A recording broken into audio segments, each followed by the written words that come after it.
of Stevens Point Transportation Commission meeting, recorded December 14, 2020.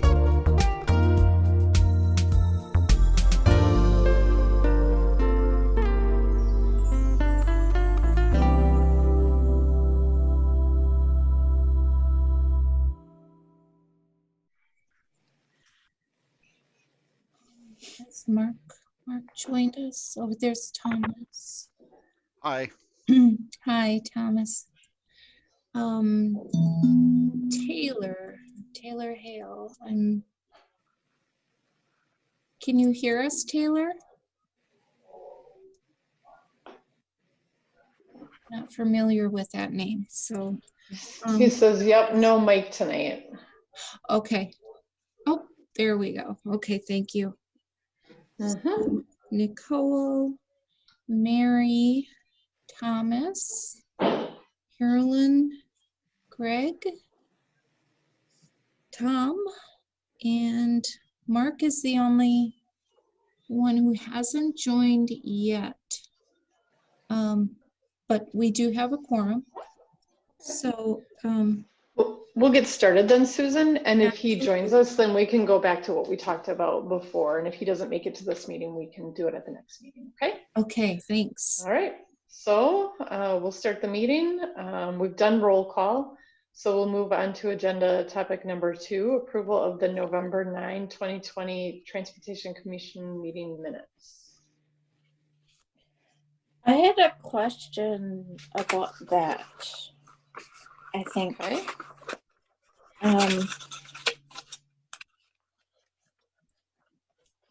Yeah. Okay. We approved to fund or to apply for the 5311 and 8520 funding. Okay, what is the difference between that? I know you told us, but what's the difference between that and the 5310 and 8521 from the TCC? Okay. The 5310 funding is specific for services to individuals with disabilities, Okay. and senior citizens. Okay. And 5311 is encompasses all categories of people. Okay. As far as, age groups and so on. And the 8521 is actually Portage County's state transportation dollars that they receive. However, they pass them on to central transportation because we're providing the coordinated services now. So essentially the city is not able to, on their own, get 8521 transportation funds, but the county can. Okay. So, and the same thing goes in reverse with the 5311, 8520 grants. Only the city could get them, but now that we're coordinated, we're able to share funding. Okay, so can the city also get 5310? Yes. Okay. And did we vote on that? Or did they bring that here? That grant was due back in August. Okay. So, yeah, we took care of that in August. I just didn't recall right offhand. Yeah, and just to clarify, for the 8521 grant, that was approved through the county coordinating committee, transportation coordinating committee, because that's a county committee and that funding is specifically county. Okay. So they're the approval committee for that. Okay. Sure. Thank you. You're welcome.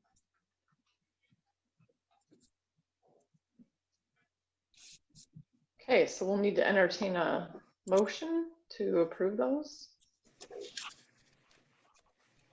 I'll move to approve the meeting from November 9th minutes. Leak here. I'll second.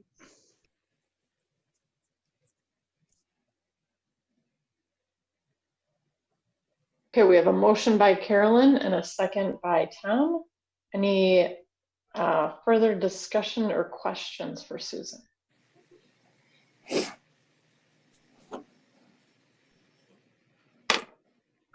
Okay, hearing none, we'll take the motion to vote. All those in favor say aye. Aye. Aye. Aye.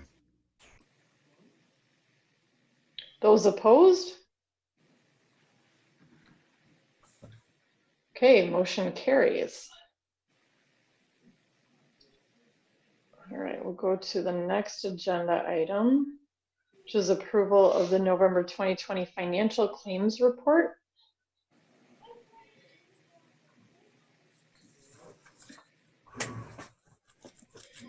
Just one side note on that. I did make a note under check number 5969. That was payment for one of the buses. And I made a notation that the grant will cover 80%, which it did. We've already received the federal reimbursement on that bus.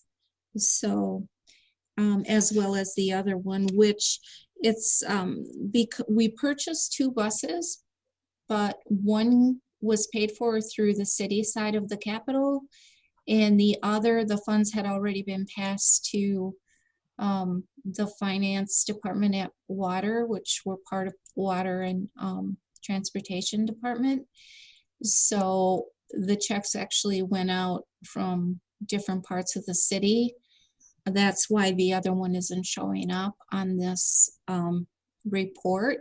However, it was distributed and we have received our federal funding on that one as well.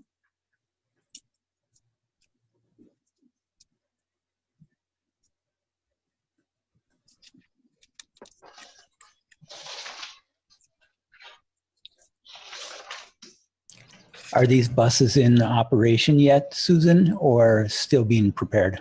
They're ready to go, and they were put out today. And so today was our first day out, and they're equipped, you know, just like all the rest. So with the COVID barriers and so on.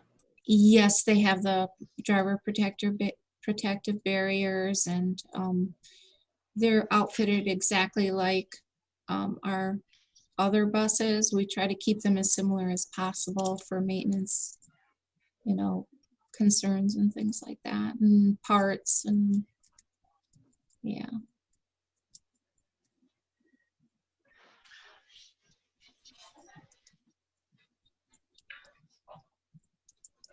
Okay, we'll need a motion.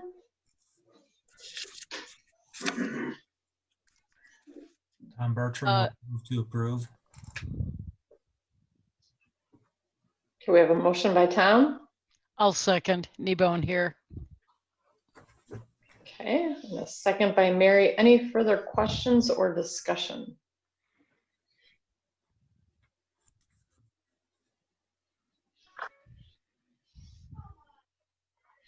Okay, hearing none, we'll take the motion to vote then. All those in favor say aye. Aye. Aye. Aye. All those opposed? Okay, motion carries.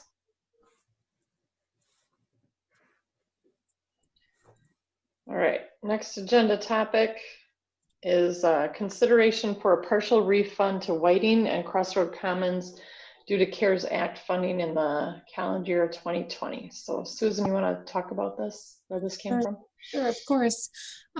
This, request is coming from me, of course, and the reason is because of the pandemic, the transportation division received CARES Act funding this year, which covers 100% of the local share costing. And we only needed local share dollars for 1 month, which was January. And beyond that, the CARES Act was put in place. Very unusual year for sure.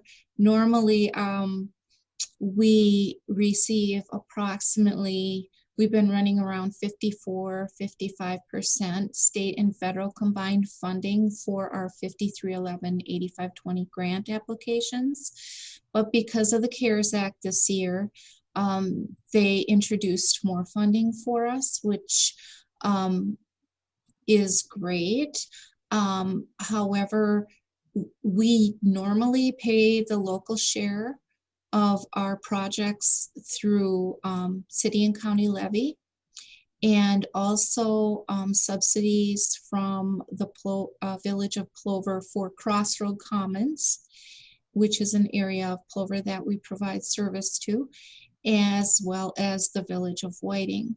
So I had submitted their invoices, of course, for 2020 back at the end of 19, and not knowing that all of this was going to happen.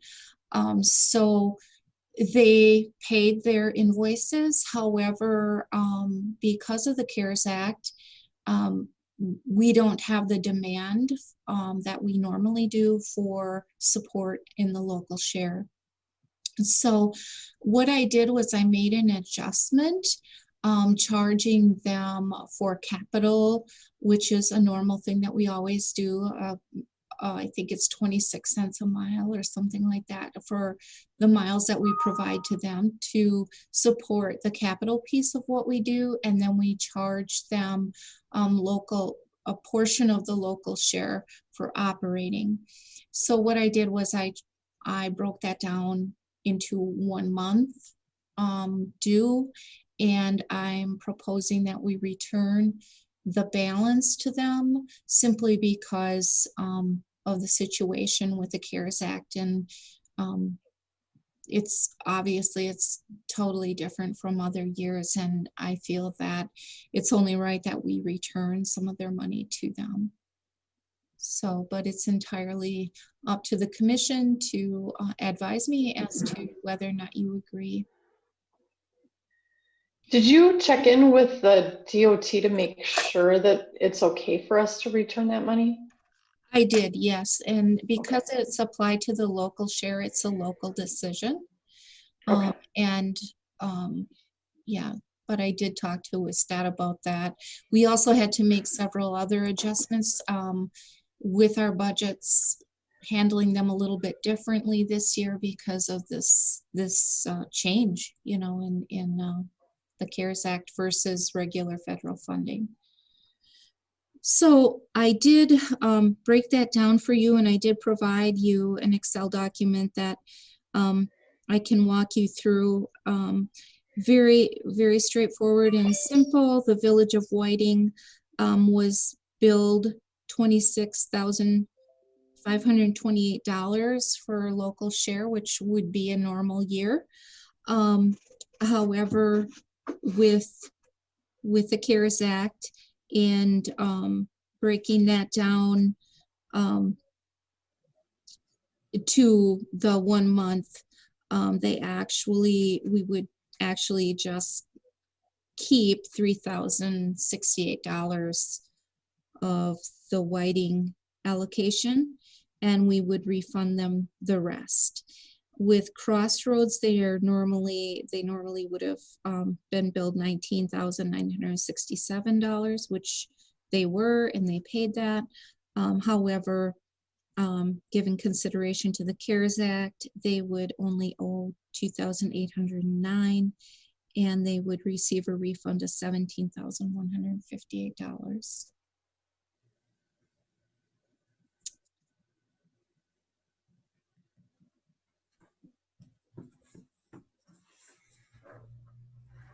Any I think questions? returning their funds would reinforce the fact that Central Transportation deals fairly and transparently with their billing. So I would be supportive.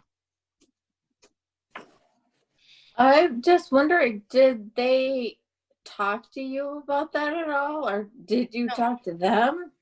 I haven't yet because I didn't want to, discuss that with them until I had talked to the Okay. commission. And the decision would be made by the commission. So I didn't feel it was appropriate for me to bring it up to them. Okay. If it's Well, approved, have they brought it up to you? I'm sorry, Caroline, I didn't hear you. They haven't brought it up to you? No, they did not. Okay. Then I would be in favor too. It seems to me that the CARES Act, certainly the intention behind it isn't for us to have a windfall. And so I think it's appropriate to make sure that that, you know, our customers, in this case, are by customers, I mean the entities, you know, have a chance to have that same benefit from the CARES Act. Mhm. I agree.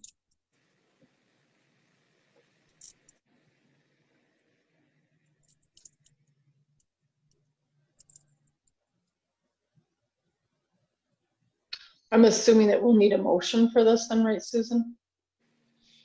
Yes, we will. I approve. I mean, I move that we approve the return of the money to Crossroad Commons and Plover for an amount that was equal to the offset we received from the CARES Act.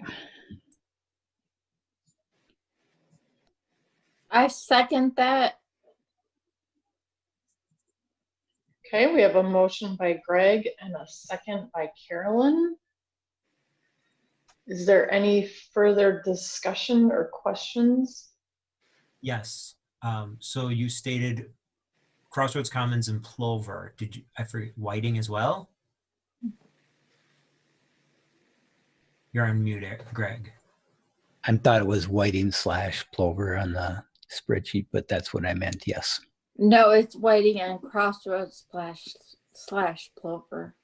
Yeah, Crossroads Commons / Plover, and then Whiting was its own. So I just want to make sure that we give it to some and not all. Yeah. Yes, I transposed the two for sure. So to Crossroads Common and to Whiting. And I guess I knew what you meant, Greg, and I just didn't.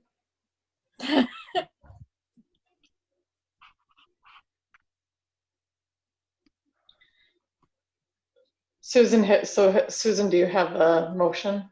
I do. Okay. So if there's no further discussion or questions on the motion, we can take it to vote. So I'll give 5 seconds for anybody to come forward.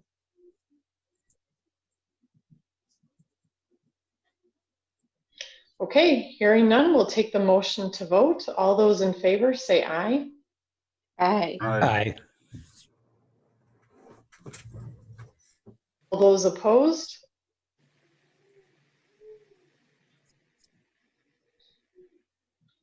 Okay, motion carries. I have just a little side note on that. For calendar year 2021, we're also going to be receiving a significant amount of CARES Act funding, but I know that ahead of time, so I'll be able to, you know, prepare the proper invoice for them for 2021. And their state is estimating that we'll be receiving approximately 82%, 82 to 83% state and federal funding for the 5311-8520 program. That being said, we're going to be cut a little bit in our 5310, but that's another story for another day. Nothing critical. I've got it covered. So we just wanted you to know that you know there is going to be additional CARES Act, and that's going to really help our programs for 2021. Susan, it seems to me that based on what we just went through with the commission approval for that, would we need commission approval to send out, to bill on an adjusted basis going forward, knowing, that we'll have CARES Act money. In other words, rather than, you mentioned you would make that adjustment going in, so that we don't, for lack of a better term, overcharge them.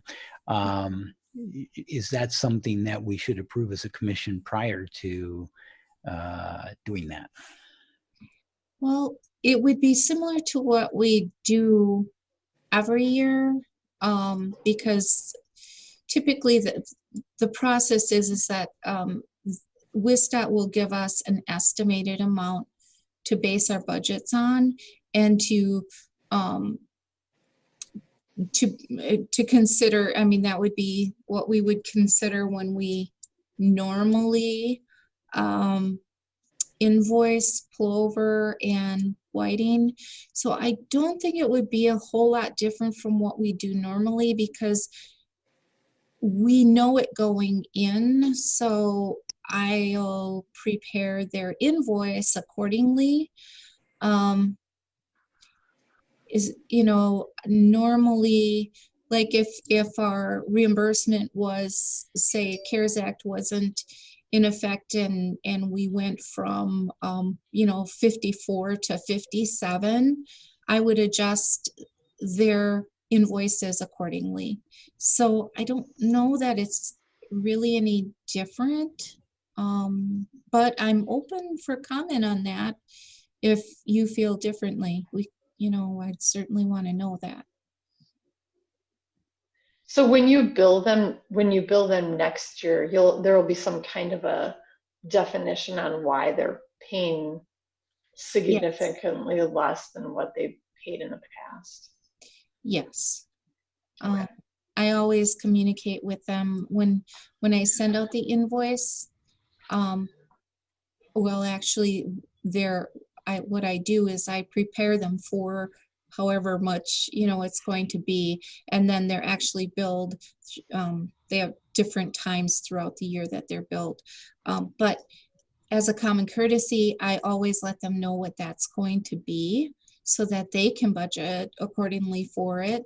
And I always, speak with them either on the phone or through an email, and explain everything that's going on and how we came up with that number for them. So we do have that line of communication that will continue for 2021. We do have quite a few new members on our committee. Maybe we should just talk about the reason why they're paying. Sure. Mm-hmm. Just so that everybody understands. Yeah, that's a good suggestion. Thank you so much. There's a state statute actually, and I can't remember the number of the state statute right off the top of my head, I'll be honest, but that there is a state statute that mandates if we provide service into another municipality that they need to contribute toward the local share of our program. So it doesn't specify how much, or it doesn't go that deep into it, but it's very clear that if you travel into or through an adjoining municipality, that there needs to be support from that municipality for your public transportation program. So that's why they pay for a portion of our service. Right. And just to be clear, we can travel through a municipality. We just can't do any pickups in that municipality. Because Yes. we have that situation going on with Park Ridge. We do. Yes. And probably some of the town of Hull. Yes. Mm-hmm. A little portion of that too. Yeah. We just go through closed door, not a big deal. Mm-hmm. Yeah. And typically do provide a bus stop at the boundary, just to give people an opportunity. Okay. Yeah, I don't feel like we need to make a motion since we're getting the CARES Act, and as long as that bill describes why, and you have that conversation with those two municipalities. That would be great. Okay, thank you. Susan- I don't want to belabor the point. It's just that it's not entirely clear to me as to why we had to take a motion for this particular case this afternoon. Then what would be the difference in the treatment of the CARES Act money? Is it just because we're addressing something retrospectively versus prospectively? That was my thought. You know, I felt that, and I spoke with Director Lemke about this too, and we both felt because we had invoiced, they had paid in good faith, you know, and now to make a decision at our level, like the director and the superintendent level, to send money back, we felt that that was something that should be taken to the commission, because that's a pretty big step, and it's something we wanted to make sure that the commission was aware of first and foremost, and approved of, secondly. So it's a little different, because we're actually would need to cut a check to them and send that back to them, and we just felt that that was a pretty significant move to make independently. Got it. Thank you for that. Sure, of course. And then in terms of the funding for next year, the CARES Act money that we receive from the state basically replaces other type of funding that we would have gotten. It's just that the federal government's stepping in through the CARES Act to fund these services. So it's not like it's additional money, it's just from a different source.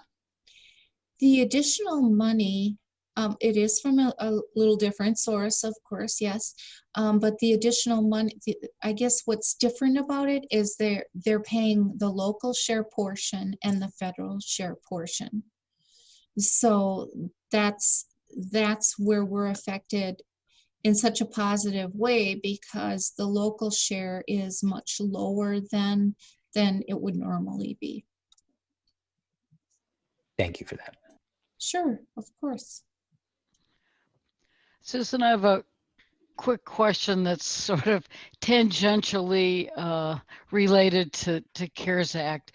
Now that vaccines are rolling out, have there been any discussions about transit drivers being considered essential personnel, and where they may fall then on the vaccination system? That have you heard anything from the state, or is No. it just who knows?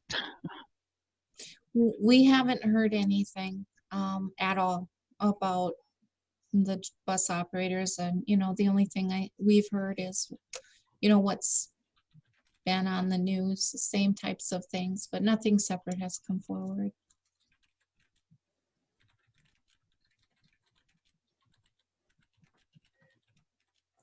Okay. Well, we can move to the next agenda item, which is number 5, next meeting date. So we typically meet on the second Tuesday of each month, so that would take us to January 11th at 4:45. Is there anybody that won't be able to attend?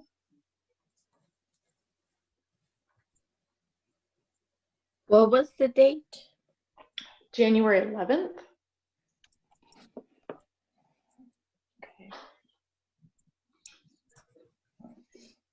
Okay. Well, with that, we'll adjourn, and everybody have a safe and happy holiday season. Yes. You too. Yes. Happy holidays. Indeed, to everybody. Stay safe. Yes. Stay healthy.